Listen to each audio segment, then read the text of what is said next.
बिछा हाल जे पीर मौला बख्श कॉलोनी जी रहवासण बेवा औरत मुमताज़ डाहिरी मरहूम मुड़स जे दोस्त मंजूर सहतो नसीर शाह मोर डाहिरी ॿियनि जी ज़्यादतियुनि ख़िलाफ़ एहतजाज कयो। मुड़स फ़ौत हुजण बाद संदसि वरिसे में मिलियल 20 एकड़ ज़रई ज़मीन ते फ़ौती मुड़स जो दोस्त मंजूर सहतो मोर डाहिरी नसीर शाह जिन ज़मीन ते ज़बरदस्ती कब्ज़ो करणु चाहिनि था।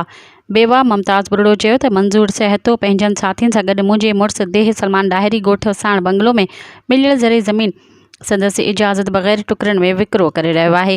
मंजूर सहतो कंहिं हिसे में मिलियल ज़रई ज़मीन हड़प करण लाइ मुख़्तलिफ़ हरबा हलाए रहियो आहे। मरहूम मुड़स मोहम्मद इसाक़ डाहिरी जी ज़मीन खे फॿाइण लाइ खेसि ऐं संदसि पुट खे जान खां मारण जी धमकियूं ॾेई रहिया आहिनि। मूंखे मरहूम इसाक़ डाहिरी मां हिकु पुटु मुशाहिद डाहिरी ऐं धीअ फरज़ाना आहे।